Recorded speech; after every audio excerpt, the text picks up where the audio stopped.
سلام دوستان، خوش آمدین به یک ولاگ دیگر و یا شاید هم آخرین ولاگ از عراق.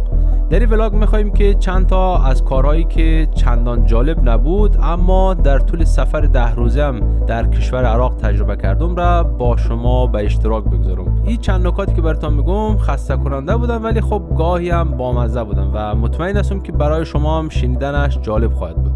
پیشنهاد میکنیم که تا آخر ولاگ همراه ما باشید و اگر تازه به این کانال آمدید خوشحال بشیم که کانال ما را سابسکرایب کنید و این ویدیو را هم به دوستان خود به اشتراک بگذارید.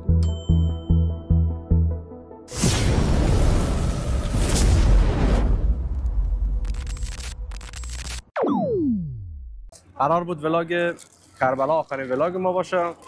خیلی حیف میدونستم که یک ولاگ دیگر نگیرم و جمع‌بندی نکنم و می سفر را حساب یک آنالیز کنم، ببینیم که چی کارا کردیم، کجا رفتیم، چی خوب بوده، چی بد بوده، چی نبوده. دیگه آمدیم دمی پیش کاظمین چند تا هتل گشتم، خیلی خسته شده بودم دیگه. این هتل بگرد دور هیچ کدام اتاق خالی نداشتن. بالاخره یک دونه رو پیدا کردیم. 5 دینار از ما گرفت، از 4 نفر اتاق 6 نفره برای ما داده بود. به خاطر 75 دینار گرفت. دیگه ما هم گفتیم اما یک استراحت کنیم، یک گفته یکان تا حمام کنیم، وسایل رو جمع جور کنیم که بخیر شب پرواز است. دیگه ما این فلافل بخوریم که مزهش از بین نره، باز جمع‌بندی ها رو براتون بگم.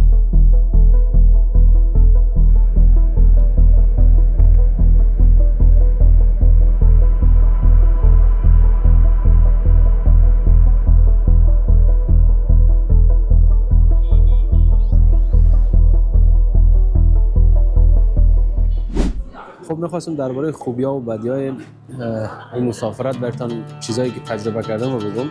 من معمولا همونطور که میدونین تنها سفر میکنم و از تنهایی سفر کردن واقعا لذت میبرم. دلیلش هم اینه که من اصلا حوصله غرغر زدن و نق زدن و چیزا رو ندارم، مگر اینکه مثلا یک نفر واقعا پای سفر باشه و بفهمه که چی میخواد چی نمیخواد چیزا. ولی خب این سفر گفتم فرق داشت، با خانواده می اومدیم دیگه نمیشه، دیگه خانواده هر چقدر نق هم کنه کارش شده نمیشه.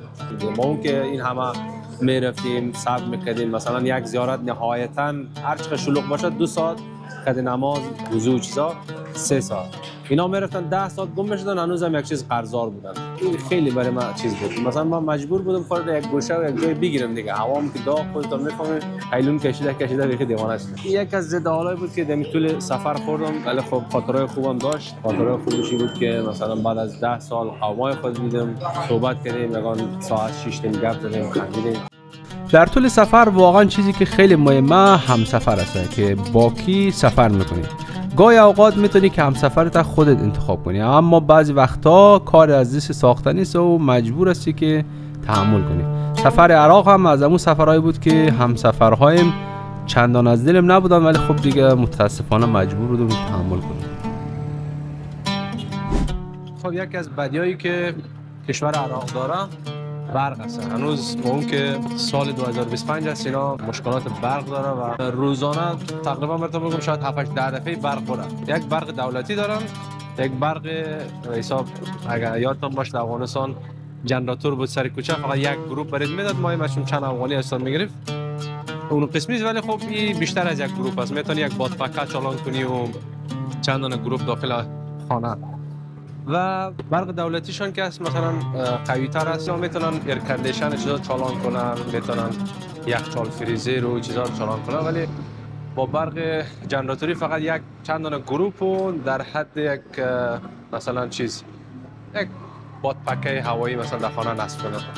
و این به نظرم خیلی یک مشکل عمده است که در عراق در هوای گرم اینا باید به فکر ازی باشن که این مشکل چگونه حل کنن. دیگه این به نظرم یکی از مشکلات بزرگ است که خب اینا با این مشکل عادت کردن و ما برای ما آشناییت نداره. مثلا تلفن‌های خود چارج می‌زنیم، یک دفعه چارج می‌کنیم برق رفت. بازو پریز برقی که مثلا در برق دولتی وصل است، او پریز دیگه برق نمیاد، باید صبر کنی برق دولتی بیاد. خلاصه دیگه یکی از مشکلات عمده‌ای که فکر میکنم این مشکل برق است. امیدوارم در سالهای آینده بهتر و بهتر و بهتر شود. دیگه حالا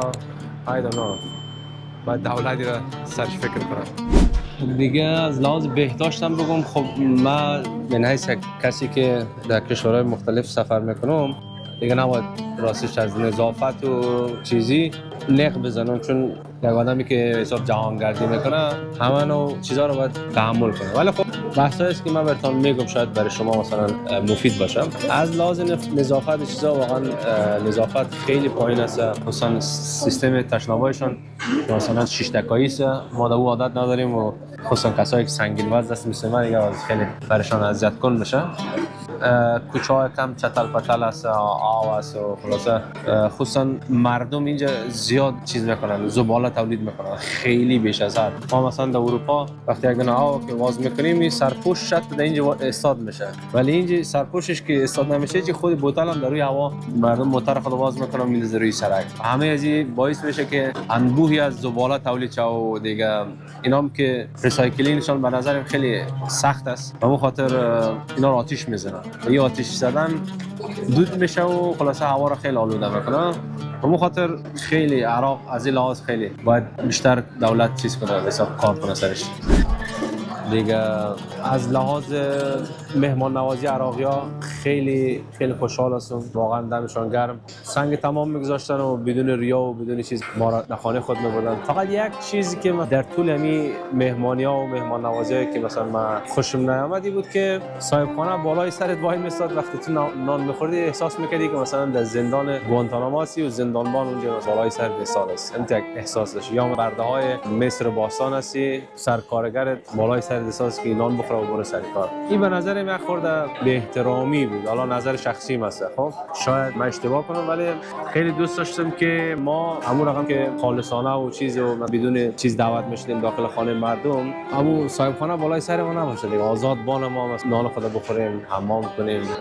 یک جورایی الله نمیفهم شاید فرهنگ از اینا باشه ولی با مزاح میگه سین مزاح ما خوشم نامد ولی دیگه اینمی چیز بود دیگه. حالا چند تاش هم میتونه بود، همه‌اش نبود، اما خصوصا همین آخری مثلا ما که دسترخوان در بیرون انداخته بودیم خود نفر روی چوکی شته بود سایل میکرد لذت میبرد که نه مثلا من اینا را نان دادم آب دادم. در صورتی اگر این کارو من انجام بدم بهترش است که مهمانا را تنها راحت بانم واقعا نان خود بخوره و خلاص. خب طبیعتا کشور عراق 43 میلیون جمعیت داره و در شهرهای بزرگش معمولا همین بغداد و نجف و عراق اینا بیروبار زیاد از دیگه ترافیکای بیهوده میشه، راننده و حساب صحیح نمیدونن در خط در لاین چیزا گدوال است. یک چیز طبیعی است، کشورهای جهان سومی معمولا همیشه ترافیک هست دیگه، کدام شکایت آنچنانی نیست ولی خب چون به این ایام توریست و به حساب ظاهر چیزا زیاد میاد و همون خاطر ازدحام خیلی زیاد میشه و موتورها مثلا کولر یا چیز نداشته باشه دیگه خیلی گرم میشه و این خودش باعث میشه که آدم مریض شه. ناخودآگاه چیز مشکلی نیست که به حساب بگه خیلی مشکل عمده باشه. نه ما خودم شخصا فکر نکنم تا 10 سال آینده بخوایم سفر کنم و هم به حساب ایونت 40 چیزا، چون 10 سال دیگه هوا خوبتر میشه، هر سال 10 روز پیش میاد دیگه. مگرم که کدام اتفاق خیلی ناب و خاصی بیفته که ما بخوایم سمت به حساب ایونت 40 اشتراک کنم، ولی بعدم نمیایم بخوایم برم سمتای شهرهای اربیل و جای توریستیش ببینم، چون عراق هم قبلا یکی از شهرهاش یکی از مناطقش جزو عجایب هفتگانه بود که او 7 عجایب قدیمی بود که متاسفانه اون رو من ندیدم و من خیلی دوست داشتم که دمی 10 روز اگه بتونم سمت اردن یا جردن برم خیلی خوب میشد، ولی متاسفانه نتونستم ببینم و اون چیزی که من فکر میکردم مثلا امکان نداشت، چون من اگه چشم خود یک کم بسته میکردم سعی میکرد یکی گم بشه، باید بروره اعلان کن، نمیفهم دنبالش بگرد، زنگ بزن، سیم کارت نداشتن دیگه، یعنی مشکلات بود دیگه اگزارم. و من خاطر اصلا جردن مردن کلا من از کله خود پاک کردم. دفعه بعدی که آمدم سمت این سمتا خودم تنهایی میایم 100%. دیگه یعنی پوینت خیلی کلان بود که من میخواستم دمی 10 روز اگه شب مثلا 4-5 روزش بپیچونم برم سمت اردن یا همون جردن که اونجا یک عجایب هفتگانه است و از من یکی از بزرگترین به حساب آرزویم است که من عجایب هفتگانه رو تمام کنم، ولی خب متاسفانه نشد. عرضم به خدمتتون که مردم عربا معمولا چیز هستن دیگه، در جانزن هستن، چه تکسیوانش چه مغازه‌دارش چه هر چیزی دیگه یک چیز طبیعی است، باید خودتان یک ذره چک و شانه زدن چیزا رو بلد باشی، بتونی نرخ‌ها رو سرشان پایین کنی. اینا دیگه طبیعی است. در کشوری که بری، حالا چه ترکیه چه عراق چه کشورهای دیگه، در جانزنی هست، کدام مشکل ندارم. آب و هوام خوب، چون ما در وسط تابستان آمدم، میام یک کشور گرم است، چندان چیز نیست، ولی خب وقتی که با اشتوک و با نمیفهم خانواده و فامیل ناسی آدمای سن بالا یک ذره سختی میکنه واقعا. بس خدا رو شکر ما پیاده روی چیش نرفتیم دیگه. پیاده روی مسیری که مثلا نجف کربلا و چیزاست اونا رو نرفتیم. از لازم مریضی همونطور که میبینید صدای من هنوز گرفته است، سرما خوردم. اینا دیروز یکم گلونم هم درد میکرد، بعد یک شربت خریدم دیگه گلون دردیم هم خوب شد خدا رو شکر. فقط یکم سرما خوردگی است. خوبی هم چیز طبیعی است، به خاطری که سرد و گرم میشیم دیگه. مثلا فکر یک دفعه هوای 50 درجه است، یک دفعه میاد هوای 20 درجه یا مثلا 16 درجه. خوبی طبیعی است.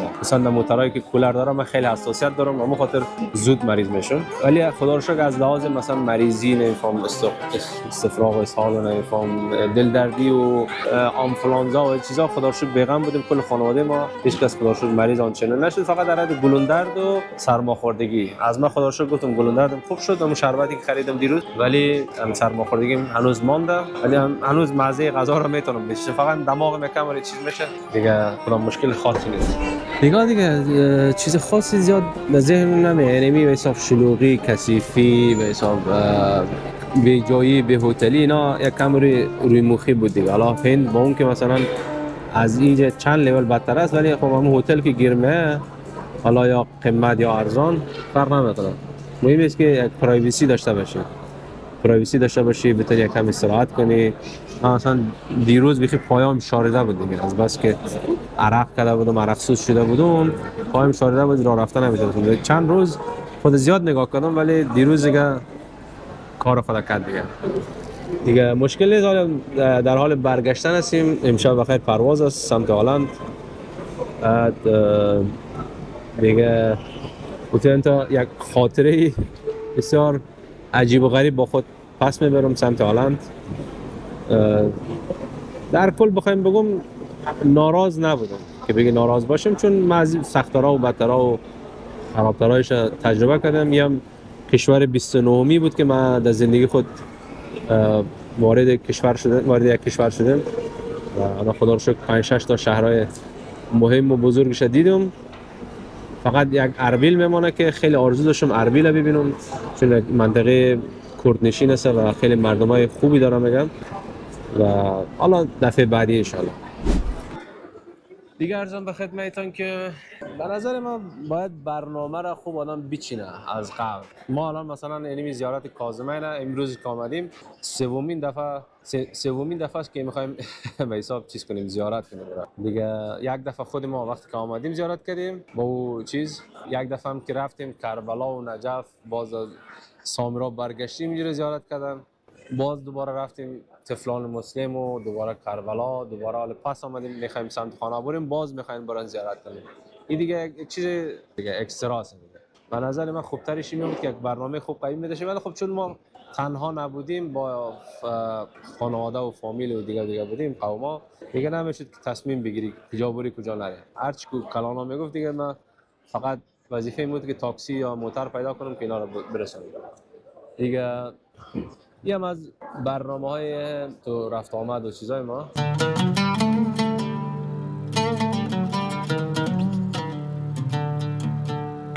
خب عزیزای دل، این بود از ولاگ امروز. هوام کم کم رو به تاریکی است و رو به سردی هم میره دیگه، یعنی منظور که از 50 درجه میایم به پایین دیگه.